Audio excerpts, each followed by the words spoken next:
बिस्मिल्लाहिर्रहमानिर्रहीम। अस्सलाम वालेकुम वरहमतुल्लाहि वबरकातुहू।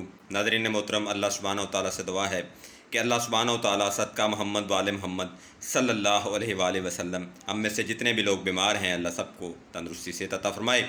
नाज़रीन मोहतरम, आज मैं बात करूँगा कि मिजाज को जांचना या डायग्नोज़ करना किस तरह से मुमकिन है। और ये जो लोग बात करते हैं कि जी करूरे से हमने मतलब मर्ज़ को पहचान लिया है या फिर नब्ज़ से मर्ज़ को पहचान लिया है, ये क्या है, इसकी पूरी डिटेल मैं आज इंशाल्लाह आपके सामने रखूँगा। तो सबसे पहले जनाब चलते हैं कि एक तरीका होता था जो हुक्मा इस्तेमाल करते थे कि पेशेंट अभी उनके क्लिनिक पे, अभी उनके मतब पे दाखिल नहीं होता था, मतलब वो दूर से ही आ रहा होता था, तो हकीम साहब जो है वो पहले से देख लेते थे कि पेशेंट जो है इसका सुफरा बड़ा हुआ है, इसका सुधा बड़ा हुआ है या इसकी बलगम बड़ी हुई है।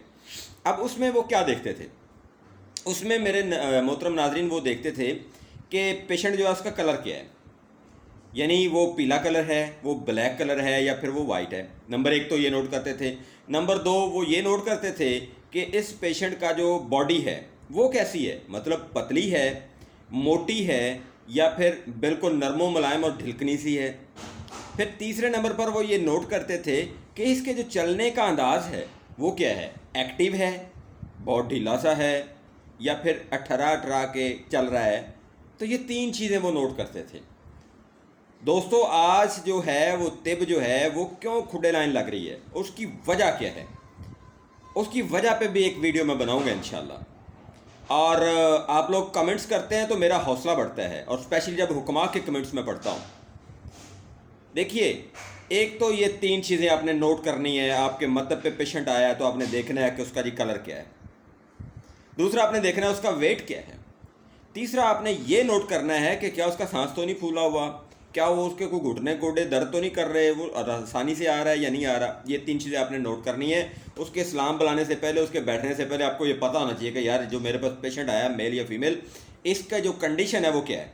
तो आपके जहन में एक इमेजिन, एक अंदाज़ा, एक नज़रिया आपका हो जाना चाहिए।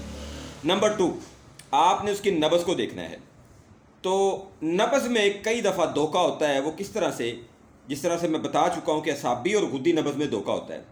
हमारे हुक्मा हज़रात जो हैं उन्होंने हमें ये बताया है, हमारे जो सीनियर बुज़ुर्ग हैं नज़रिया मुफ़रद अज़ा के, उन्होंने हमें ये बताया कि अगर नब्ज़ हड्डी के साथ है तो असाबी है, अगर नब्ज़ बिल्कुल ऊपर है तो उज़लाती है, और अगर नब्ज़ सेंटर में है तो वो सुफरावी है। अब ये जो सेंटर वाली और नीचे वाली नब्ज़ है ये ड्रामा करती है। कैसे ड्रामा होता है वो मैं आपको बता चुका हूँ कि यानी कोई पेशेंट पहले 2 दिन कोई गर्म चीज़ खा के आ गया, चाहे उसका साबी मिजाज था, लेकिन नब्ज़ जो है उसकी धड़कन भी बढ़ जाएगी और उसका जो मकाम है वो भी तब्दील हो जाएगा। अच्छा, अब वो मकाम भी तब्दील हो गया, उसकी धड़कन भी बढ़ गई, लेकिन ये किसने देखना है, आपने देखना है। नब्ज़ धोखा दे गई है। अब दूसरा, आप क्रूरा मंगवाते हैं तो क्रूरा जो है वो भी धोखा देता है। असाबी और गुद्दी वाला, उजलाती वाला सुर्ख होता है, वो धोखा नहीं देता। ठीक है जी। तीसरा, आपने पेशेंट की हिस्ट्री लेनी है कि जी कब से आपको डिजीज़ है, कौन सा है, किस तरह से है, आपको क्या क्या फ़ील होता है, कौन सी अलामात हैं। वो तो मर्ज़ ही कहता है ना, वो कहता है जी मुझे ये भी मर्ज़ है, मुझे ये भी मर्ज़ है, मुझे ये भी मर्ज़ है, लेकिन आपने उसको क्या लेना है, अलामात, कि जी आपको कौन कौन सी अलामात हैं, ये सारा कुछ नोट करें। इसके बाद आपने उससे पूछना है कि मेरे भाई आपने कौन सी दवाई खाई है, कोई दवाइयाँ आपके पास हैं या कोई उनकी प्रिस्क्रिप्शन डिटेल है। अगर वो आपको मिल जाए तो मज़ीद आपको पता चलेगा कि यार इसने कौन सी दवाइयाँ खाई हैं और उसके आफ्टर इफ़ेक्ट्स क्या थे, कोई फ़ायदा हुआ या नुकसान हुआ।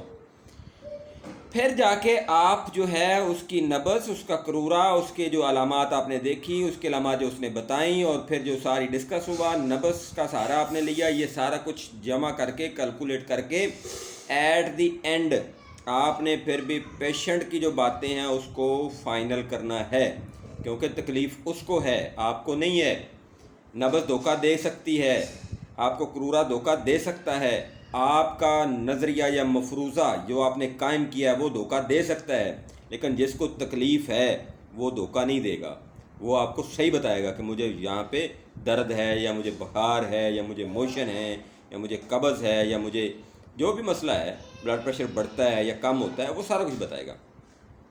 उसके बाद आपने देखना है कि जो उसने बताया है उसके चांसेस असाबी के हैं या फिर गुदी के हैं या फिर उजलाती के हैं, ये आपने देखना है। उसके बाद आपने फाइनल करना है کہ جی پیشنٹ کا مزاج کیا ہے اور اس کی خلت کون سی بڑی ہے اور اس کا علاج کیا ہے. ٹھیک ہے جی. تو ناظرین محترم آپ کو میری یہ باتیں انشاءاللہ پسند آئیں گی. اتنی عیاں اور واضح باتیں الحمدللہ آپ کا یہ بھائی کرتا ہے اللہ کے کرم اور اللہ کے فضل سے. تو آپ سے یہ گزارش ہے کہ ویڈیوز کو شیئر کیا کریں, زیادہ سے زیادہ شیئر کریں, تاکہ جتنے دھوکے باز, ڈرامے باز, فراڈیے اور لوگ تو ان کو عطائی کہتے ہیں اور پنجاب ہیلتھ کیئر کمیشن بھی ان کو عطائی کہتا ہے, لیکن میں کہتا ہوں گاڈ گفٹڈ حکیم.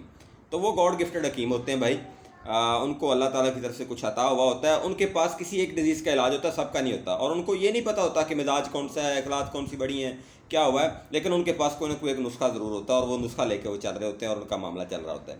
خیر بہرحال ان کا اپنا معاملہ ہے جی, ہمارا اپنا معاملہ ہے. ہم نے نالج کو شیئر کرنا ہے اور آگے بڑھانا ہے اللہ کے کرم اور اللہ کے فضل سے.